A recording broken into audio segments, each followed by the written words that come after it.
Il y a un an débutait une grande mobilisation dans tout le pays de la part des agriculteurs qui manifestaient leur détresse, leur colère, face au traitement que leur réservent les politiques publiques, les règles commerciales mondialisées.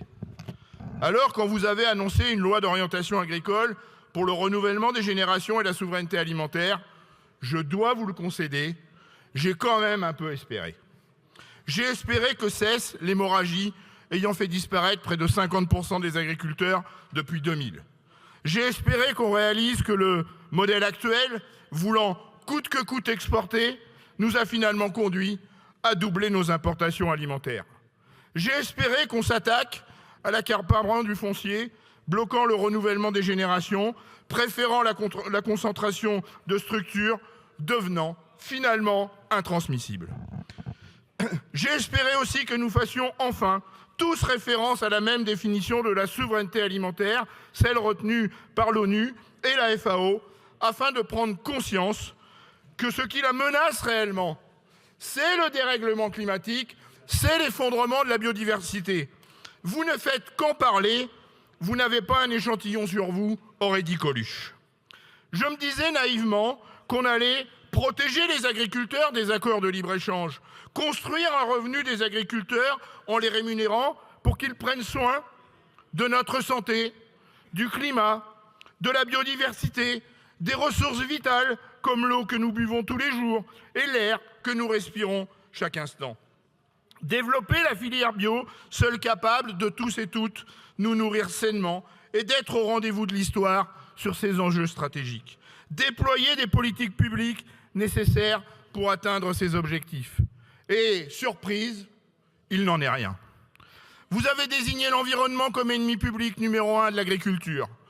Consécration du principe démagogique, pas d'interdiction sans solution économiquement viable et techniquement efficace. Alors que les solutions s'appellent agronomie, agroécologie, lutte biologique. Permission de détruire la biodiversité, pourtant vitale pour réussir la bifurcation agroécologique. Suppression de la démarche ICPE pour certaines infrastructures agricoles qui exposent nos territoires à une industrialisation anarchique et dangereuse. Remise en cause du ZAN, zéro artificialisation nette, en sortant les bâtiments agricoles de la loi, comme si un poulailler industriel ne constituait pas une consommation inadéquate du foncier agricole.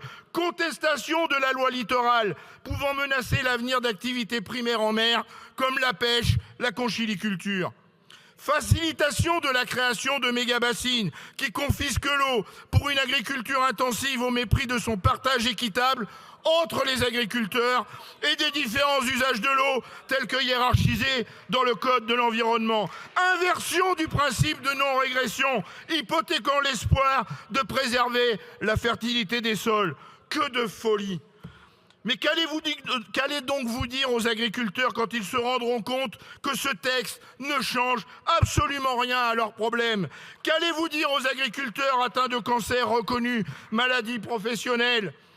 Qu'allez-vous dire aux parents d'enfants qui, comme ceux sur ma circonscription, retrouvent des pesticides dangereux dans les cheveux de leurs enfants, certains atteints d'un cancer? Comment pouvez-vous regarder les générations futures, vos enfants, et ne pas avoir honte?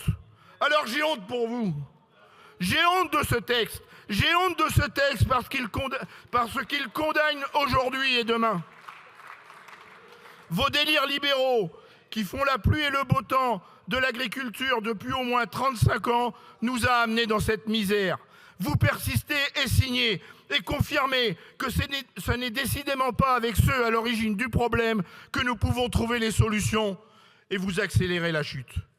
Agriculteur moi-même, témoin de désastres liés à l'effondrement de la biodiversité, au dérèglement climatique, je n'ai ce soir plus qu'une certitude me permettant de dénoncer l'hérésie de ce texte.